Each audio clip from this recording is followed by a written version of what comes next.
जितने भी सम्मानीय सदस्यों ने इस बारे में बोला है, तकरीबन सभी मेंबर्स की वही मांग है और मैं भी हमारे सम्मानीय सदस्य रितेश जी ने जो रेजोल्यूशन मूव किया है मैं उसका पूरी तरह से समर्थन करता हूं। एक लोक प्रतिनिधि होने की हैसियत से जब भी कोई आंगनवाड़ी सेविका, आंगनवाड़ी वर्कर या आशा वर्कर से मुलाकात होती है तो वो यही बात कहती है कि हमारे लिए कुछ करिए। उसे ऐसा लगता है कि हम लोक प्रतिनिधि है तो बड़ी उम्मीदें हैं और मेरी जिंदगी में अगर कुछ बदलाव आ सकता है तो आप कर सकते हैं। ये अलग बात है कि इसके अंदर कितनी सच्चाई है, हम यहाँ पर बोलकर तो जाते हैं। आज जब हम बोलेंगे तो पूरी दिल से बोलेंगे और बहुत उम्मीद करेंगे, क्योंकि ये जितना भी ये सदन है, हम अलग अलग राजनीतिक पार्टियों से आते होंगे, लेकिन हकीकत ये है कि हमने मौत को बहुत करीब से देखा है। कोरोना के पीरियड के अंदर कौन अमीर था, कौन गरीब था, कितना बलवान था, किस राजनीतिक पार्टी, किस जाति, किस धर्म का था, कोई मायने नहीं रखा। मौत आई और सबको लेकर चली गई। ये तो हम खुशनसीब है कि हम जिंदा रह गए और अब हमारा ये दायित्व है कि जो लोग मौत के करीब जा रहे हैं उनको कैसे जिंदा रखा जाए करके।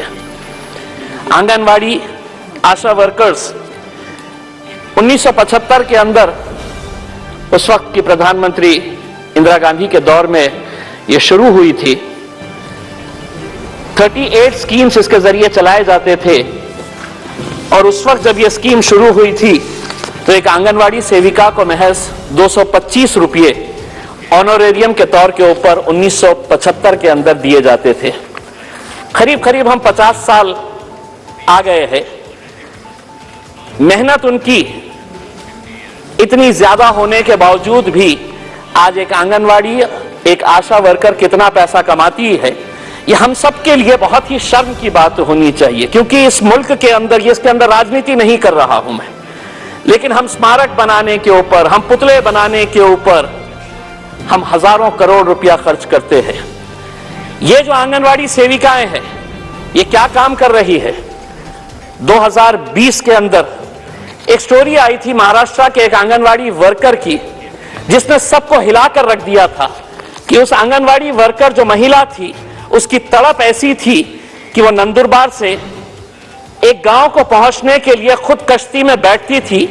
18 किलोमीटर खुद वो सफर करती थी। आज भी उसका वीडियो YouTube के अंदर आपको देखने को मिलेगा।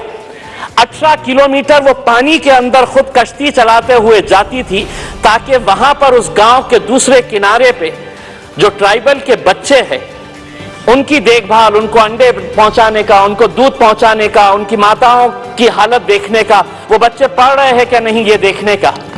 सोचिए उसका जज्बा कैसा होगा और उसे मिलता क्या है, उसके बदले के अंदर उसे हासिल क्या हो रहा है। आज आंगनवाड़ी वर्कर्स की अगर हम पगार अगर हम देखेंगे, सैलरी देखेंगे, हम तो सांसद है, अपनी पगार बढ़ाना है तो हम एक झटके के अंदर बढ़ा सकते हैं और हजारों रुपये से बढ़ा सकते हैं। इनकी सैलरीज क्या है? मैं मेरे महाराष्ट्र के हद तक की बात करता हूं। आंगनवाड़ी वर्कर को कितना पैसा दिया जाता है? तो 8,500 जो मेन आंगनवाड़ी वर्कर है, जो आंगनवाड़ी वर्कर मिनी जिसे कहा जाता है, उसको सैलरी दी जाती है 4,500 रुपये और जो दूसरी है उसे महज 5,000 रुपये। तो आंगनवाड़ी वर्कर्स की अगर हम सैलरी देखेंगे तो वो 4,500 रुपये से 8,000 रुपये। सुबह 8 बजे से लेकर दोपहर में 3 बजे तक काम करना, और काम करना भी ऐसा कि उन्हें पूरा प्रोग्राम दिया हुआ होता है। वो घर पर बैठ नहीं सकती है क्योंकि जितना काम करेगी उतना पैसा मिलेगा।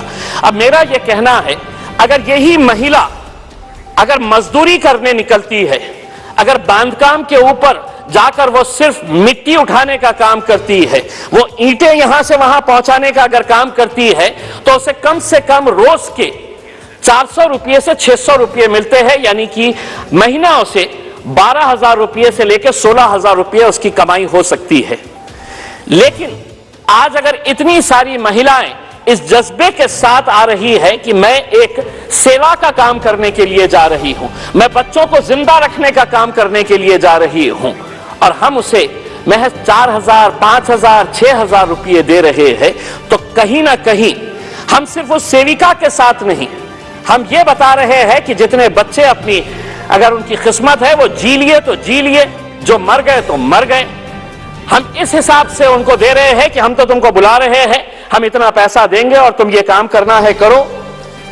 आज जब ये सदन शुरू हो रहा था, अध्यक्ष महोदय, मैंने जिला परिषद के कुछ अधिकारियों को बुलाया इसका एक रिव्यू लेने के लिए कि आखिर में क्या है करके।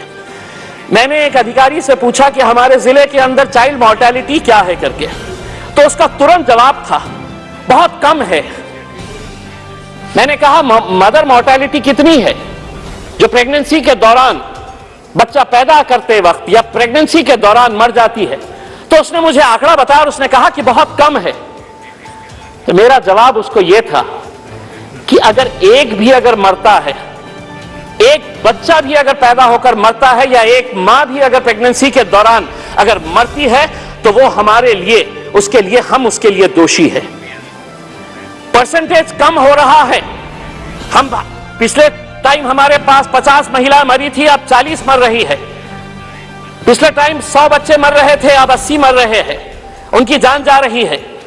मेरे हिसाब से एक एक बच्चे के लिए आज मैं केरला गवर्नमेंट का, पौंडीचेरी गवर्नमेंट का और गोवा की गवर्नमेंट का, जब हमने ये हिसाब लगाया कि महाराष्ट्र इतना प्रगतिशील राज्य होने के बावजूद क्या वजह है, क्या वजह है कि आप इतना कम पैसा दे रहे हैं, तो हमको पता चला कि केरला ने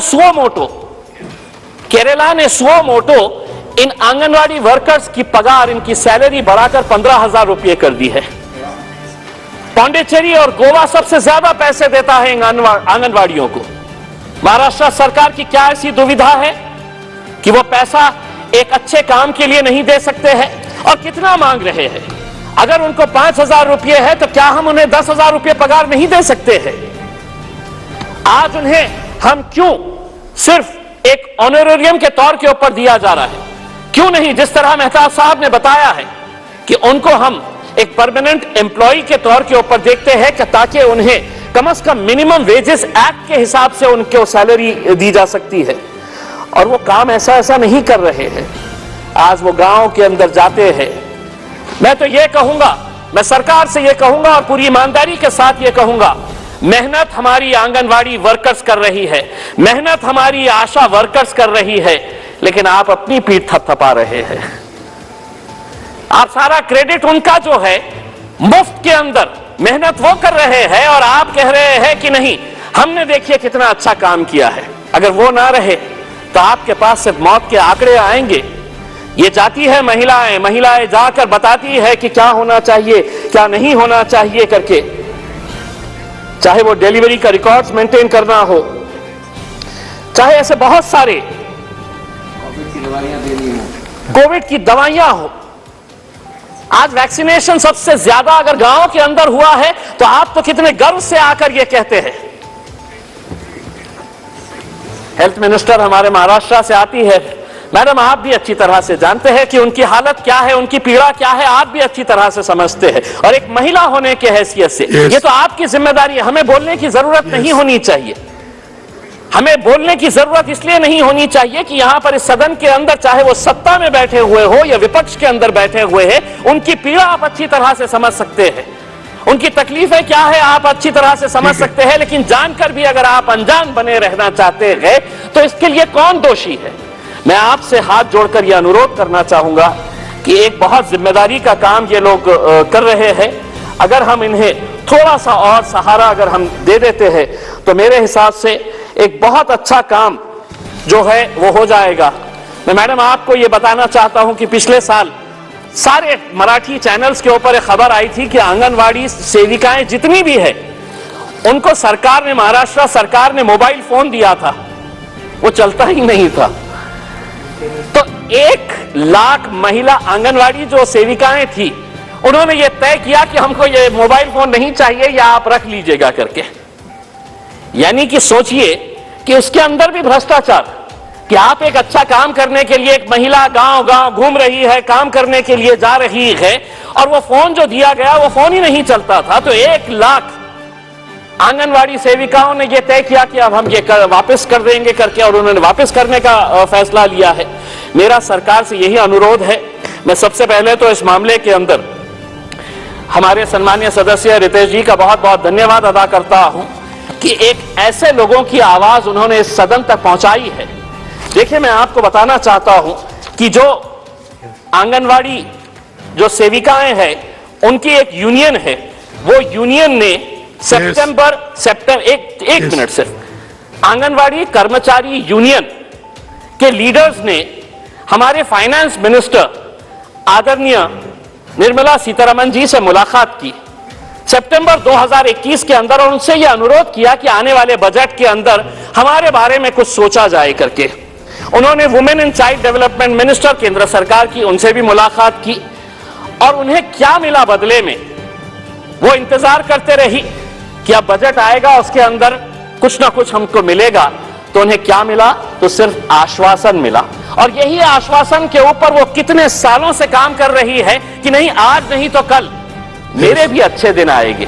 क्योंकि मेरे वजीर आजम ने कहा है कि सबके अच्छे दिन आएंगे, तो आंगनवाड़ी वालों के भी, हमारी बहनों के भी अच्छे दिन आए।